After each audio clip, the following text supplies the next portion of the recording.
శ్రీనివాస్ గారు నమస్కారం అండి. నమస్తే అండి. నమస్తే.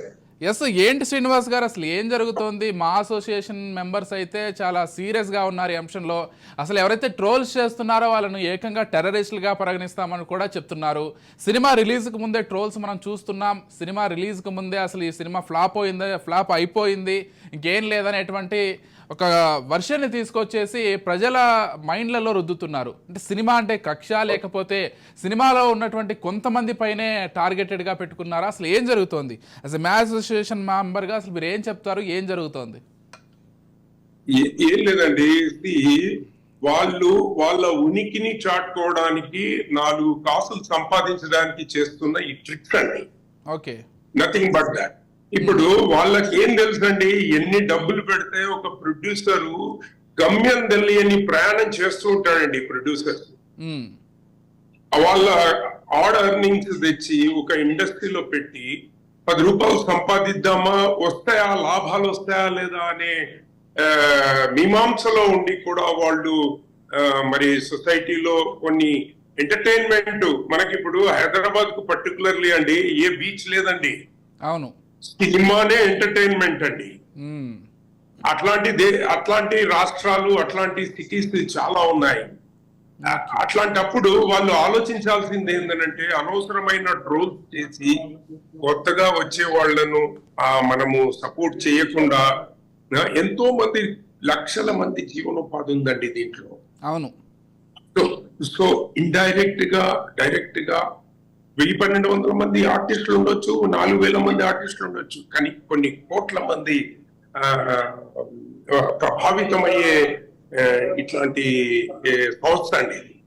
సో దాన్ని అనవసరంగా అబాస్ పాలు చేస్తున్నారండి. వాళ్ళ చిన్న దానికోసం వాళ్ళు this is not right.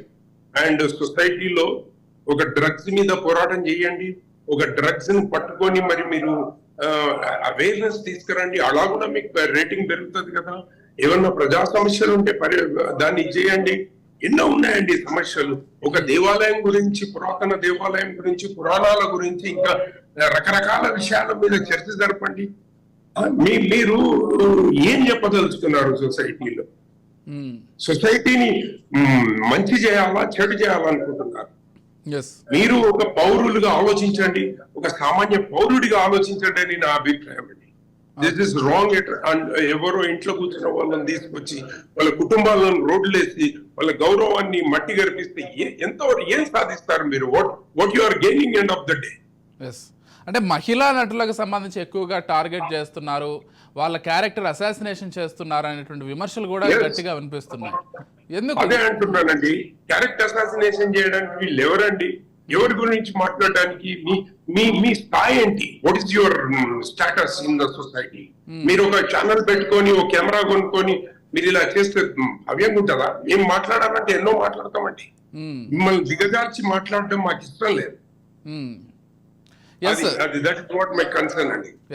Murali గారు, ప్రధానంగా చూసుకున్నట్లయితే విష్ణు కూడా స్వయంగా ఈ అంశానికి సంబంధించి మాట్లాడారు. ఖచ్చితంగా ఈ ట్రోలర్స్ కు సంబంధించి పోలీస్ కేసు పెట్టడం కావచ్చు, లేకపోతే ఆ యూట్యూబ్ ఛానల్స్ పైన చర్యలు కావచ్చు తీసుకుంటామంటూ చెప్తున్నారు. అంటే మా అసోసియేషన్ అయితే ఖచ్చితంగా చాలా సీరియస్గా ఉందని అంశంలో క్లియర్గా అర్థమవుతోంది.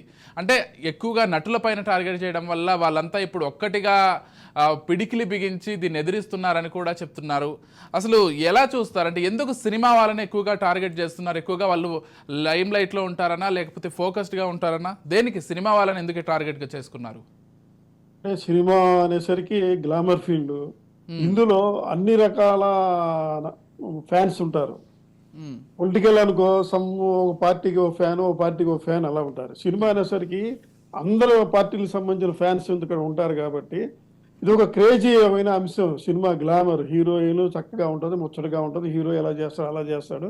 దీన్ని కనుక హైలైట్ చేస్తే రకరకాల ప్రమోషన్స్కి ఉపయోగించుకోవచ్చు అనేసి ఏంటంటే, ఈ మధ్య యూట్యూబ్ ఛానల్స్ కూడా, సోషల్ మీడియా పెరిగిపోయి ఎవరికి పడితే వాళ్ళు ఓన్ అభిప్రాయం చెప్పేయటం. సినిమా రిలీజ్ అయింది అనుకోండి, రిలీజ్ అయినప్పుడు మాట్లాడింది వేరు, రిలీజ్ కాకముందు మాట్లాడింది వేరు. వాళ్ళకి కొంచెం తెలియకపోవచ్చు.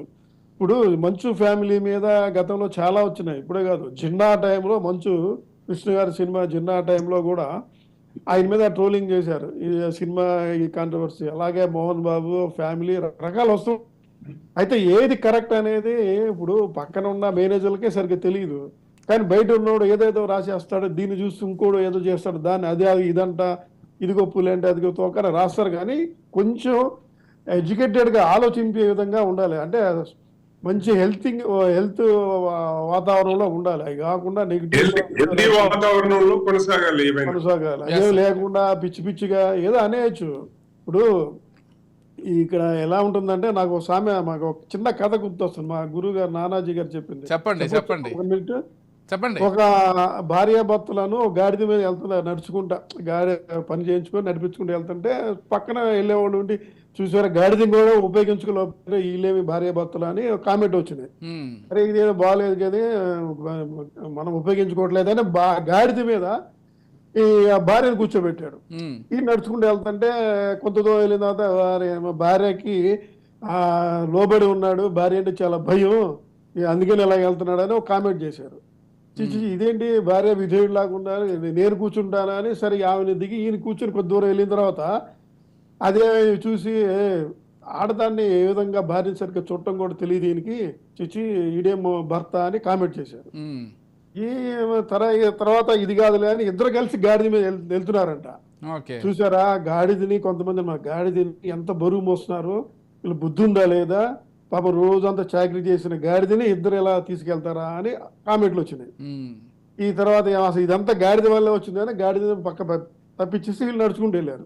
అంటే ఇదేంటంటే సమాజంలో మనిషి ఉన్నంత కాలం ఏదో రకంగా ఎవరో వాళ్ళ చుట్టుపక్కల కానీ మన వాళ్ళు కానీ ఎక్కువగా మన అర్థమైంది.